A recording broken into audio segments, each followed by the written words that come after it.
Last night I deleted 23,000 photos and videos. Precious memories, photos of our 3 kids, every moment that we've captured in the last 20 years, plus analog photos that had been scanned and put into the photo library. Every last one of them was gone, gone, gone. Sobbing into your hands, wishing you could take back the last thing you did. How do I unempty an emptied trash? Gone.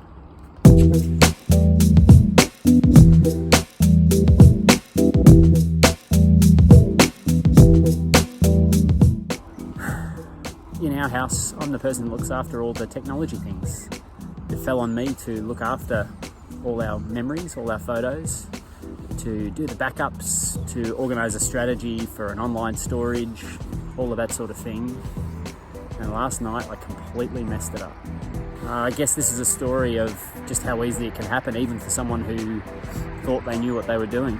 Bit of background, I've worked in the Apple game for many, many years, and I should know better than to do what I did. In my last video, which is linked here, maybe, I talked about the iCloud photo library and how it's filling up and I didn't want to pay more. So we thought about moving things to Google Photos, and to cut a long story short, what I decided to do, which I wouldn't recommend to most people, is to basically make an archive of my photo library, and we start again. We say, okay, June 2019, we're starting afresh. We're going to make a new iCloud photo library, and that's what we'll see on our phones from now on. All the photos of the kids and things up until this point, at least temporarily, they won't be in our iCloud photo library. But the photos we're taking from now on will be synced to the iCloud and backed up and safe. So all I had to do was work out what to do with this 200 gig worth of photos and videos that we had archived. And what I chose to do was put them to Google Photos by separating the masters folder from my iCloud photo library. Google Photos seem to handle that better. Just the masters folder. In the latest Mac operating system, I can make a copy of a folder, even if it's got a couple of hundred gig of data in it, and I can make a duplicate of that without taking up extra space. So that's what I thought I was doing. Duplicating that masters folder and then syncing that to Google Photos. There was a couple of issues with the Google Photos syncing, and so I thought, you know what, I'll just start this process again. I will cut the link from Google Photos to my computer. And even that took a little while, which in hindsight, I should have realised it's going to take a while. I'm trying to sync nearly 200 gig of stuff. But basically I was seeing no movement in that sync process. So what I decided to do was cut the link by trashing the physical folder, the masters folder, or what I thought was a hard link of that masters folder. I've dragged that to the trash can, and I emptied the trash.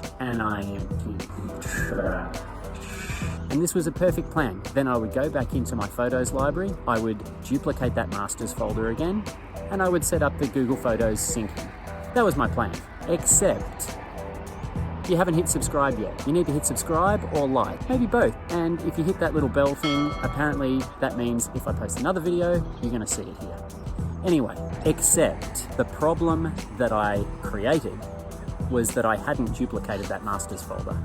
I had just moved it. I'd taken it out of the iCloud Photos library package, and I'd put it in a folder, and I had synced that with Google Photos. And then I had trashed that folder. So 200 gig of photos and videos, all our most precious things, trashed. Then I emptied the trash, because who needs that folder? It's not taking up any space, it's just a complication. Let's keep things neat. Empty the trash. Then I looked at my iCloud photo library folder.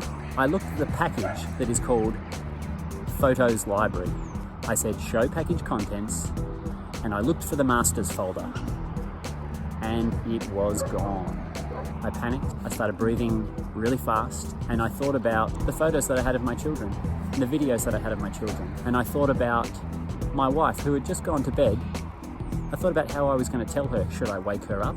Would she appreciate me waking her up late at night, knowing that all our photos were gone? Or would she be better having a good night's rest and me telling her in the morning? In the end, I don't think it made much difference. It was going to be bad news. All except for one thing. And to be honest, I knew it was there, but it didn't stop me from panicking, because you kind of don't believe that it's there until you need it to be there. And last night, wow, it was there. It was the backup that we tell everybody to have, and that is a time machine backup. We have a little time capsule thing that backs up all our files without us even thinking about it. And it took about 8 hours to restore my 200 gig of stuff, but 200 gig of photos and videos restored, the masters folder restored, crisis averted. So what's the moral of this story? Have a backup. Even when you think you know what you're doing, you might need it. You just might. So any sort of backup. Super duper, time machine, drag a copy of something and put it somewhere else, keep it off site, whatever. Duplicate the things that you care about. And that way, if you're in a crisis, you have a way out.